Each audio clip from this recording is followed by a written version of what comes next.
Selamat datang di channel ini dan selamat hari Minggu. Sahabat-sahabatku yang terkasih. Salah satu nilai kehidupan yang mudah diucapkan tetapi sulit dilakukan ialah kerendahan hati. Kecenderungan manusia ialah kesombongan, keangkuhan, dan lain sebagainya. Tetapi sebagai seorang pengikut Kristus, kita perlu merenungkan dan meneladani kerendahan hati dari Yesus, Tuhan yang kita imani. Yesus adalah anak Allah. Sejak semula ia bersemayam di atas taktanya di dalam kerajaan surga. Tetapi demi ketaatan dan cintanya untuk manusia dan Allah Bapa, maka ia meninggalkan takhta surgawi dan ia menjadi manusia dan tinggal di dunia ini. Sebagai manusia, Yesus tidak memilih tempat tertinggi untuk dihormati dan dipuja-puji manusia. Tetapi Yesus lahir di dalam keluarga sederhana. Bahkan di akhir hidupnya, Yesus memilih untuk menjalani hukuman mati di atas salib. Pada zamannya, hukuman salib hanya diberikan kepada manusia yang paling hina. Sampai di sini kita bisa melihat kerendahan hati Yesus yang sangat radikal. Pada hari ini, kerendahan hati yang telah dihidupi oleh Yesus kini disabdakan olehnya di dalam bacaan Injil. Yesus memberikan sebuah perumpamaan tentang kerendahan hati.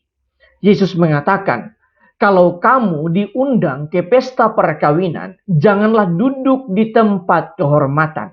Tetapi apabila engkau diundang, duduklah di tempat yang paling rendah. Mungkin tuan rumah datang dan berkata kepadamu, sahabat, silakan duduk di depan. Dengan demikian, engkau akan mendapat kehormatan di mata semua tamu yang lain. Dalam arti tertentu, bagi Yesus, kerendahan hati berhubungan dengan keputusan untuk memilih tempat atau posisi yang paling rendah. Yesus menegaskan, barang siapa meninggikan diri akan direndahkan, dan barang siapa merendahkan diri akan ditinggikan. Bacaan pertama juga menegaskan bahwa kerendahan hati berhubungan dengan suatu pilihan untuk merendahkan diri supaya kita akan mendapatkan karunia. Penulis Putra Sirak mencatat, patutlah makin kau rendahkan dirimu supaya engkau mendapat karunia di hadapan Tuhan. Dalam arti tertentu, kerendahan hati akan membuat kita senantiasa tertuju kepada Tuhan. Sebab kita senantiasa melakukan sesuatu bukan untuk kehormatan diri kita, tetapi demi dan untuk kemuliaan dan kehormatan Tuhan. Bacaan kedua meneguhkan kita bahwa jika kita memiliki cara hidup yang demikian, di mana Tuhan adalah tujuan hidup kita, maka suatu saat kita akan datang ke Bukit Sion, ke kota Allah yang hidup. Pada saat itu kita akan benar-benar mengalami kesempurnaan hidup, yaitu datang dan tinggal bersama dengan Allah dan Kristus. Sahabat-sahabatku yang terkasih, berdasarkan bacaan-bacaan hari ini, marilah kita merenungkan sejumlah remah permenungan.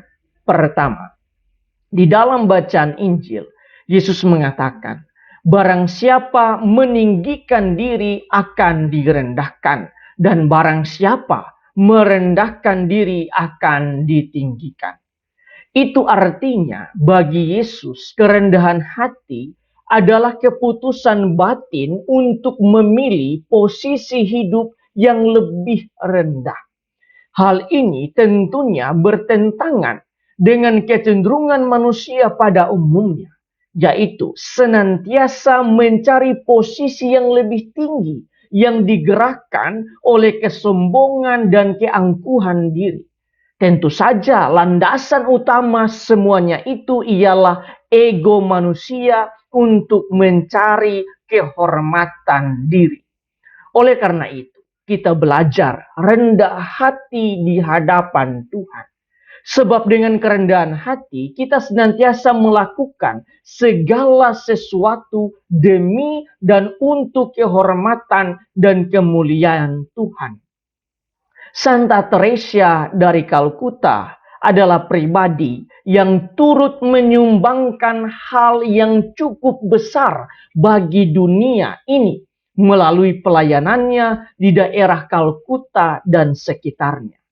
Tetapi ia pernah berkata, "Aku adalah pensil kecil yang digunakan oleh Tuhan untuk menulis surat cinta bagi dunia."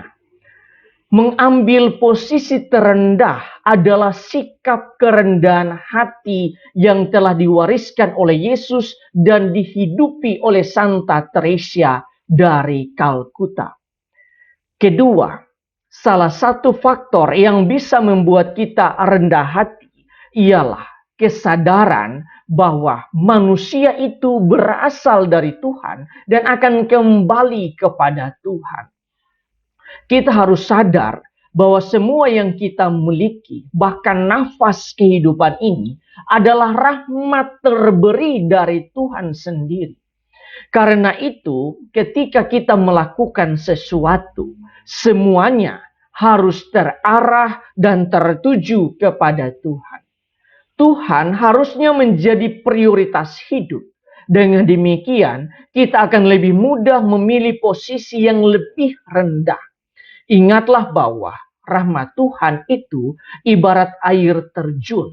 Posisi yang paling terendahlah yang akan mendapatkan banyak rahmat Allah. Ketiga, jika kita mau ditinggikan oleh Allah, maka seharusnya kita merendahkan diri serendah-rendahnya di hadapan Allah dan sesama. Memang di zaman modern ini, sikap kerendahan hati sulit untuk kita lakukan. Ada banyak orang merasa harus ditinggikan oleh sesamanya manusia. Karena kekayaan, jabatan, status sosial, bahkan ada yang berusaha pansos atau panjat sosial. Padahal itu semua hanyalah titipan dari Allah yang sewaktu-waktu bisa hilang dan lenyap oleh berbagai sebab. Sebaliknya, sikap kerendahan hati tentunya tidak akan lenyap. Tetapi justru sebaliknya kita akan semakin banyak mendapat berkat dari Tuhan. Oleh karena itu, sebagai pengikut Yesus, hendaknya kita selalu rendah hati di hadapan Allah dan sesama. Tuhan memberkati kita semua.